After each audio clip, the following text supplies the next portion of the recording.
Welcome back, and this is the home stretch. Now, she said, don't ask me jam question. Am I Jamb? Might be mini jam question. Am I Jamb? Do you know what Jamb is? She has to explain. But we have her, she's going to explain all of that. We have the Afro-pop musician in the studio. She's Simi Ogunleye. Thank you so much for being with us this morning. You're simply known as Simi. Yes. Okay, so why Afro-pop? Because, well, actually my music is like a blend of pop and high life and soul and, just a blend of pretty much everything, but I call it Afro-pop because I think it's the widest definition I could find. Okay, you wrote your first song when I was 10. 10, and you started singing and dancing in early teens. You went to Covenant University. So tell us more. How did this all start? I didn't really grow up around much music. I don't come from a musical family, but for some reason I was very drawn to music, and I used to, like just write songs in my head. Even though I didn't listen to much, I just somehow used to come up with stuff in my head, and I was in a dance group in church. We used to dance and sing anyways, and, it just helped me to hone my skills and my passion for music. Okay, there was no daddy singing, there was no mommy singing. My mom thinks she can sing, but she can't sing. I hope she's not watching. I hope she's watching. So she can finally know that the world knows now. So if you wrote your first song at 10, what inspired you? I guess, it's one of those things where you can't even really explain. I think maybe like love, where there's really no explanation. I was just very drawn to music. I used to love to sing, try if I hear something musical, even it wasn't much, but if I did hear something, I would want to try it out. And for me, if something comes that naturally to you, you should pursue it. Yeah. Tell us as in growing up, what are the songs you listened to that really inspired you?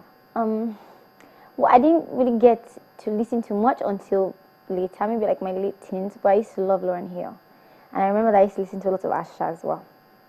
Yeah, so, once in a while. When you say you didn't get to listen to much, you mean your parents never played music in the house? I think my dad liked Sunny Ade.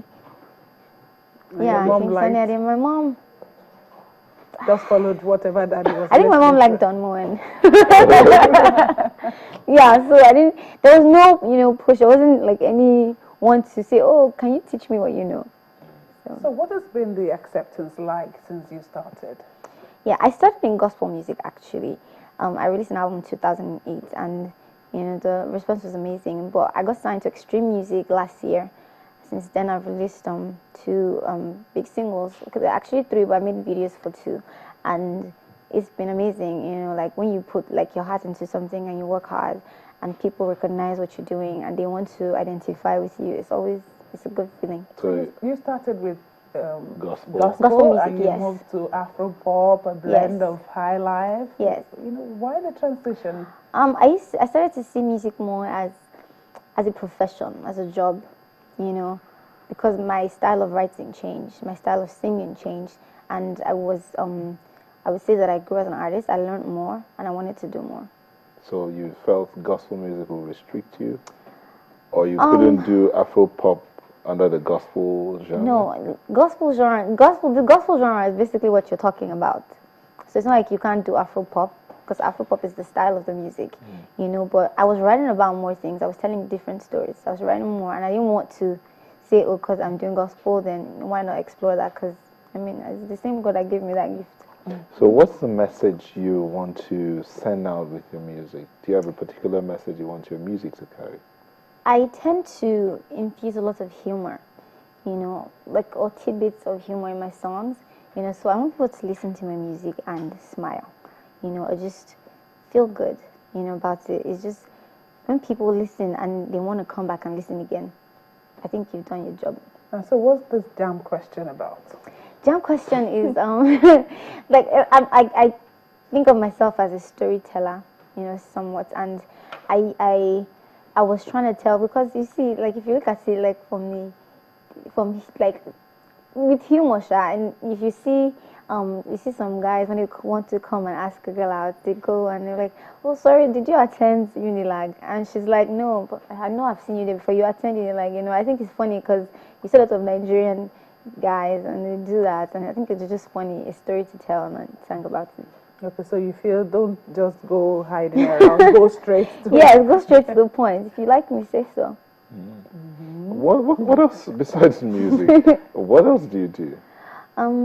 A lot of the things I do now actually into music because I'm also like a sound engineer. I do mixing, mastering, and I also write. I have a blog, but it's not commercial.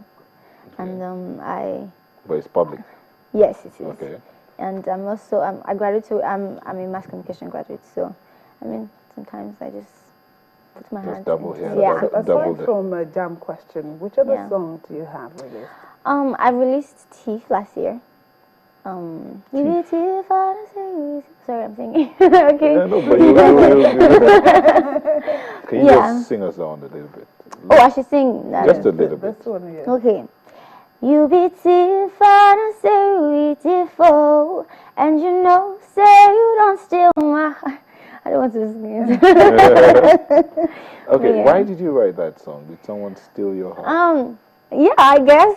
But you know, I wasn't just telling my story. I was telling the story of every single person that has, you know, fallen in love before, especially when they weren't expecting to, you know, and just comes and just sweeps you off. Tell us what your parent. I mean, they sent you to Covenant University. And Yeah. Those who say, man, that's an expensive school. And then you finish on Covenant University. 4 years? You read music? No, No. mass communication. Mass communication, Okay, yes, so you mentioned. how did your parents take it? Spend all that money and now you want to do music? My mom actually jokes about that a lot. She's like, "Do you know how much I spent on you in that school?" You know, because my parents separated when I was pretty young, and for a while my dad wasn't really part of my life in that regard. But my mom is one of the biggest supporters that I have. You know, it's considering the fact that, you know, she's not even really into music. For her, sometimes she asks me questions just so, even though she doesn't understand what I'm saying, you know, just so she's a part of, you know, the experience. And I will forever be grateful for that. My dad passed last year, you know, but before then he would just ask me, "Oh, how's it going? How's it going?" So they never. It might be because I'm also very strong-willed. You know, if I really want to go for something, I don't believe that people should do what other people want them to do. Because at the end of the day, it's your life, you know. So the fact that I'm strong would also helped me. So even if they would put doubts here and there, I would just be like, I like this. This is what I want to do, and they supported me. Okay, so what course did you go through for this music, or it's just there? I've never been to music school. I haven't had music lessons. No training? Nothing? No. I learned most of the stuff that I know off YouTube, I think. Oh. Yeah. So you just go to YouTube and just... Voice training? I mean, the internet is the best thing since sliced bread. You're considered a young artist, an up-and-coming artist, or you're a star right now? What would you call yourself? I think that every true artist will always be up and coming, because you're always learning something.